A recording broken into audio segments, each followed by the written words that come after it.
አሜሪካና ኢራን የፋርስን ባህር የውሃ አካል ለመቆጣጠር ካላቸው ጠንካራ መሻት የተነሳ አዲስ ጥቃት ማወጃቸው ተሰምቷል። የሰሜን አትላንቲክ ጦር ቃል ኪዳን ድርጅት የኔቶ አባል ሀገራት ደግሞ የሆርሙዝን የውሃ ወሽመጥ ለማስከፈት አሜሪካ ለያዘችው ጥረት ድጋፋቸውን ለማድረግ መሰናዳታቸው ተሰምቷል። ኢራን በሆርሙዝ የውሃ ወሽመጥ ስትቀዝፍ የነበረችን የአሜሪካን መርከብ መምታቷን ስትገልጥ፣ አሜሪካ ግን ከእውነት የራቀ ወሬ ጉምን መዝገን ነው ብለዋለች። የአሜሪካው ሴናተር ሊንድሴይ ግርሃም ደግሞ ለሀገሪቱ ፕሬዚደንት ዶናልድ ትራምፕ ይህንን በኢራን ላይ ያደርጉባት ሲሉ ጥሪ አቅርበዋል። ቢግ ስትሮንግ ፔንፉል አንድ ሾርት ሪታሊዬሽን አገንስት ኢራን ያሉት ዳግም የተቀሰቀሰውን የመካከለኛው ምስራቅ ቀጠና ጦርነት ተከትሎም የነዳጅ ዘይት ዋጋ ማሻቀቡ ተሰምቷል። ይህንኑ ርዕሰ ጉዳይ በዓለም አቀፉ ትንታኔ ዘገባችን መርጠን ተመልክተነዋል።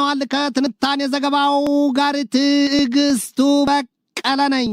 የዚያ የመካከለኛው ምስራቅና የባህረ ሰላጤው ቀጠና ምድር ዛሬም ተንጋለው ቢተፉ ተመልሶ ባፉን ሆኖበት የተወራለት የተኩስ አቁም ስምምነት ተጥሷል አልተጣሰም ሳይባል ኢራን የተባበሩት አረብ ኤምሬትንም ጠንካራ የተባለ ጥቃት ሰንዝራባታለች ነው የተባለው። የዚያ የዓለም 20% ወይም 1/5 የነዳጅ ዘይት መተላለፊያው የሆርሙዝ የውሃ ወሽመጥ ዘጋግተውት በውሃው ላይ ካደፈጡት የአሜሪካና የኢራን መርከቦች በየፊናቸው የእሳትና አሲድ አበላቸውን እየተፉበት መሆኑን የተገለጠው የአሜሪካው ፕሬዚደንት ዶናልድ ትራምፕ በሰጡት ማብራሪያ ሀገራቸው ጦር ኃይል 7 የኢራንን የጦር ጀልባዎች we have shot down 7 small boats ነው ያሉት። ትራምፕ አክለውም ኢራን በማይመለከታት የደቡብ ኮሪያ መርከብ ላይ ተኩሳለችም ነው ያሉት። እናም ትራምፕ ጅብን ሲወጉ ባህያ ከላላ ነውን በሆነው ስሌታቸው ደቡብ ኮሪያንም በኢራን ላይ ቡጢዋን ትሰነዝር ዘንድ በወኔ ዳብሰዋታል የሚል መረጃ ወጥቷል። ትራምፕ ቃል በቃልም አሁን እንግዲህ perhaps it is time for South Korea to come and join the mission ነው ያሉት። ትራምፕ አሉ ኢራን ፈጣንና እንደ ጉንዳን የሚወሩ ናቸው ብላ ስትመጻደቅባቸው የነበሩትን ጀልባዎቿን ሽቅ አድርገናቸዋል ሲሉ ገልጠዋል። ኢራን በተባበሩት አረብ ኤምሬት የፉጃይራ ቁልፍ የነዳጅ ዘይት ወደብ ጥቃት መፈጸሟን ዘገባው ያትታል።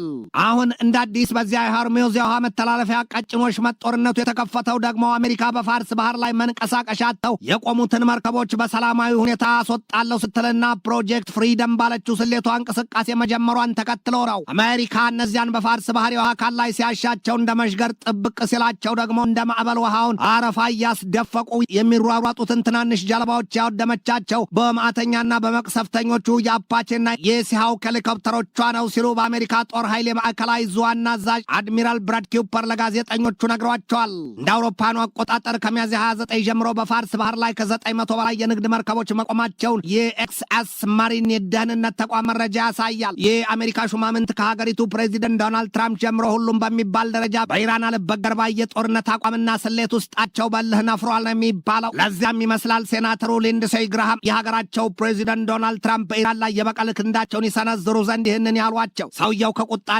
የተነሳ የቀኝ እጃቸው እንደ ሀገራቸው ጠንካራ ቦክሰኞች ጠብቆ ተጨብጧል፣ ከንፈራቸውም ሸርመም ብሏል አሏቸው። በቃ አለቀ። ኢራን ይሄ ሊደረግባትና የበቀል አጻፋው ሊሰጣት ይገባል። ቢግ ስትሮንግ ፔንፉል ሪታሊዬሽን አጌንስት ኢራን ያሉት በአሜሪካ ሴናተሮች የመጨረሻው ተጽዕኖ ፈጣሪ ናቸው የሚባልላቸው ሰው ግርሃም ለዎል ስትሪት ጆርናል ዋርታይ አሌክሳንደር ዋርድ ሲናገሩት ኢራን ከአሜሪካ ጋር የተደረሰውን የተኩስ አቁም ስምምነት ፈጽሞ ጥሰዋለች ነው ያሉት። የፎክስ ኒውስ አርታዩ ትሬ ሂንግስ በበኩሉ ትናንት ከአሜሪካው ፕሬዚደንት ዶናልድ ትራምፕ ጋር ለ20 ደቂቃ በስልክ አውርቻለሁ ይልና አሜሪካ በፋርስ ባህር ላይ መንቀሳቀሻ አጥተው የቆሙትን የበርካታ ሀገራት መርከቦች ፕሮጀክት ፍሪደም ባለችው ዕቅዷ ለማንቀሳቀስ ስትሞክር ከኢራን አንዳች ጥቃት የሚሰነዘርባት ከሆነ አሜሪካ ለኢራን ይህንን አቅዳላታለች ነው ያለው። ብሎውን ኦፍ ዘ ፌስ ኦፍ ዘ አርት ከምድሪቱ ፊት መጥፋት ከዓለም ካርታ መሰረዝ ሚዲያይቲ ዋን ሺት ኒውስሌተር ኦፍ ኒውስሌተርስ ኢራን በሆርሙዝ የውሃ ወሽመጥ ስትቀዝፍ የነበረችዋን የአሜሪካን የጦር መርከብ መምታቷን ስትገልጥ የአሜሪካ ባለስልጣናት ደግሞ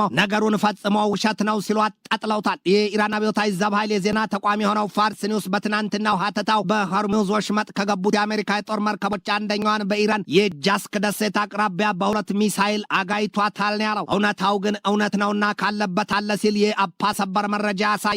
አሜሪካና ኢራን የፋርስን ባህር የውሃ አካል ሙሉ በሙሉ ለመቆጣጠር ካቆተመውና መሻት ካራጀው ልባቸው ሁለቱም አዲስና ከባድ የተባለ ጥቃት ማወጃቸው ነው የሚነገረው። የአሜሪካው ፕሬዚደንት ዶናልድ ትራምፕ ለኮንግረሱ ሲናገሩ ይህንን ያሉት the war was terminated and the deadline was met ሲሉ በርካቶቹ ሕግ አውጪዎች ግን ክፉኛ ሞግተዋቸዋል የተባለው ፕሬዚደንቱን። በዚያ የአሜሪካና የኢራን እንደ አዲስ ባገረሸው ጥቃት ሳቢያም የነዳጅ ዘይት ዋጋ በበርሜል $114 መግባቱን የተገለጠው። ይህ በእንዲህ እንዳለ የኢዝራኤል ጦር ኃይል ከኢራን ጋር ጦርነቱን ለመጀመር በከፍተኛ ተጠንቀቅ ላይ መሆኑ ተሰምቷል። የእስራኤሉ ካን ሬዲዮ ጣቢያ ባሰራጨው ዘገባው የሀገሪቱ ጠቅላይ ሚኒስትር ቤንያሚን ኔታንያሁ ትናንትና ሰኞ ሙሉ ጊዜ ከጸጥታ ኃይሎቻቸው አመራሮች ጋር ጥልቅ ምክክር አድርገዋል ነው ያለው። በትራምፕ የቀን ገደብ ያልተቆረጠለትና ተራዝሟል ብቻ የተባለው የተኩስ አቁም ስምምነት የሚተቹት በርክተዋል። አሜሪካ ከአውሮፓውያኑ ሚያዝያ 13 ጀምሮ በሆርሙዝ የውሃ ወሽመጥ መርከቦቿን ደርድራ መዝጋቷ ይነገራል። የአሜሪካ አጋር አባሮች በሆርሙዝ የውሃ ወሽመጥ ድጋፍ ለማድረግ መዘጋጀታቸውን የሰሜን አትላንቲክ ጦር ቃል ኪዳን ድርጅት የኔቶ ዋና ጸሐፊ ማርክ ሩት አስታውቀዋል።